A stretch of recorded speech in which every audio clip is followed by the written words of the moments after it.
आपको सबूत बताता हूं ताकि आपको पता चले, आपको जानकारी हो जाए। जानकारी के लिए बता रहा हूं, नरेंद्र मोदी का ही उदाहरण बताता हूं।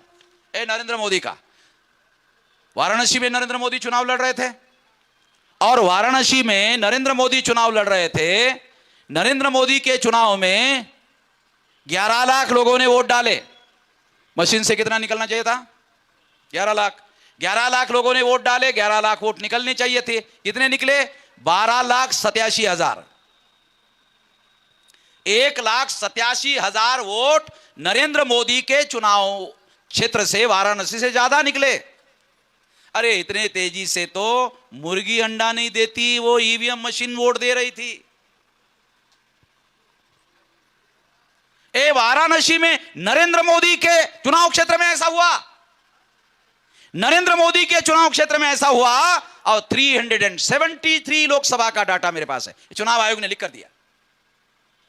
373 आउट ऑफ 543 लोकसभा में से 373 लोकसभा में जितने लोगों ने वोट डाले उससे ज्यादा वोट निकले। इसका मतलब सबूत के साथ कह रहा हूं, 373 लोकसभा में घोटाला हुआ और दोबारा नरेंद्र मोदी प्रधानमंत्री बने। नरेंद्र मोदी दो बार घोटाले से प्रधानमंत्री बने। भारत बंद करेंगे। भारत बंद करने के बाद भी अगर चुनाव आयोग नहीं माना तो 2024 के चुनाव में ईवीएम फोड़ेंगे, सारे देश भर में फोड़ेंगे। चीफ जस्टिस रंजन गोगोई थे। रंजन गोगोई ने इस केस को रिजेक्ट कर देना चाहिए था, क्योंकि पहले ही इस पर फैसला हो चुका है। एक ही केस में दोबारा फैसला नहीं दिया जा सकता, रिजेक्ट करना चाहिए था। रंजन गोगोई ने रिजेक्ट नहीं किया। क्यों? रंजन गोगोई पर एक औरत ने आरोप लगाया कि इसने मेरा विनय भंग किया।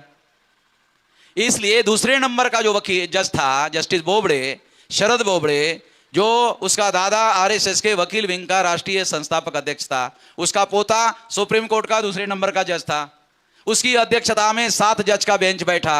उसने जस्टिस गोगोई को निर्दोष छोड़ दिया और जस्टिस पटनायक के नेतृत्व में उस औरत की जांच बिठा दिया।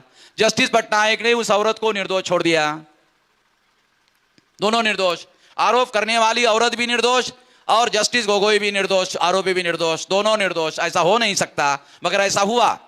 यदि जस्टिस गोगोई निर्दोष है तो औरत ने लगाया हुआ आरोप झूठा है। अगर औरत ने लगाया हुआ आरोप झूठा है तो औरत दोषी है। अगर दोषी है तो जस्टिस पटनायक को उसको दंड देना चाहिए था।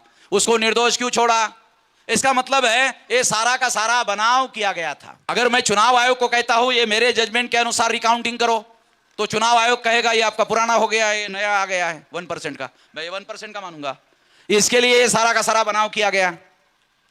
और इस तरह से आरएसएस को, बीजेपी को, नरेंद्र मोदी को लगा अब 1% में चोरी पकड़ी नहीं जाएगी। उन्होंने आरएसएस के, भाजपा के लोगों को बुलाकर कहा कि जब वोट डालने के लिए जाओगे तो एक एक आदमी 2-2, 3-3, 4-4 वोट मारे। जैसे वोट डालने के लिए गया तो ऐसा ऐसा ऐसा थप्पा मार दे, एक से ज्यादा वोट डाले। आप लोग सोचते होंगे अरे ऐसा कैसे हो सकता? 373 में से 272 सरकार बनाने के लिए चाहिए। नरेंद्र मोदी को सीटें कितनी मिली? 303 मिली। 373 में से नरेंद्र मोदी को 303 सीटें मिली। 373 में घोटाला हुआ, 373 में 303 बीजेपी घोटाला करके चुनाव जीत गई। 100% घोटाला करके बीजेपी ने 2019 के चुनाव में चुनाव जीता। ये साधारण बात नहीं है। इस वजह से एक घोटाला करके सरकारें ईवीएम में बन रही है। जब 2019 के चुनाव में काउंटिंग शुरू हुई, 8 बजे बीजेपी आगे, 10 बजे बीजेपी आगे, 12 बजे बीजेपी आगे, 2 बजे बीजेपी आगे, 4 बजे बीजेपी आगे, 4 बजे शाम को राहुल गांधी टीवी पर आ गए। रात के 9 बजे रिजल्ट आ गया। रात के 9 बजे रिजल्ट आने के बाद सारा रिजल्ट आ गया और नरेंद्र मोदी को बहुमत मिला। रिजल्ट आने के बाद नरेंद्र मोदी को जब बहुमत मिला तो रात में सुप्रीम कोर्ट के ऑर्डर के अनुसार मिलान करने का समय आया। जब मिलान करने का समय आया, कांग्रेस का कार्यकर्ता हाजिर ही नहीं था। वो सारे के सारे छोड़कर चले गए। सारे के सारे कार्यकर्ता भाग गए थे, एक भी कार्यकर्ता कांग्रेस का हाजिर नहीं था। परिणामतः जब हाजिर नहीं था तो मिलान करने के लिए कांग्रेस का आदमी हाजिर ही नहीं था, तो मिलान कैसे होता। हमें जानकारी दी गई कि हमने कागज में मिलान कर दिया है, हमने कागज में मिलान कर दिया है। उसको आपके हिंदी में बोलते हैं खाना पूर्ति। खाना पूर्ति समझते हो ना?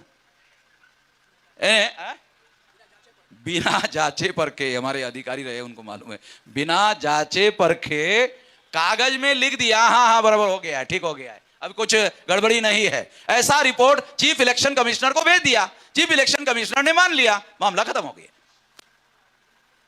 24 सितंबर 2019 को पेपर ट्रेल मशीन में जो घोटाले के सबूत थे, चुनाव आयोग ने डिस्ट्रॉय कर दिए।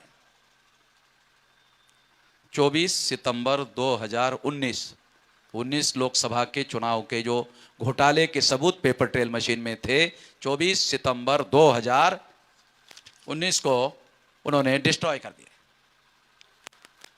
ये चुनाव आयोग ने लिख कर दिया, ये चुनाव आयोग का लिखा हुआ लेटर है। इसका मतलब है इतने बड़े पैमाने पर घोटाला हो रहा है। आज के अखबार में खबर है कि कांग्रेस के राज में नरेंद्र मोदी ने कहा कई लाख हजार करोड़ का घोटाला हुआ, मगर मेरा कहना है अरे ये तो रुपए का घोटाला है, ये तो वोट का घोटाला, ये सबसे बड़ा घोटाला है, रुपया नहीं। 42 लाख करोड़ का बजट है भारत का एक साल का, उस पर कब्जा किसका है? जो चुनाव जीतेगा उस पर। और चुनाव जो लोग घोटाले से जीतता है उसके नियंत्रण में 42 लाख करोड़ का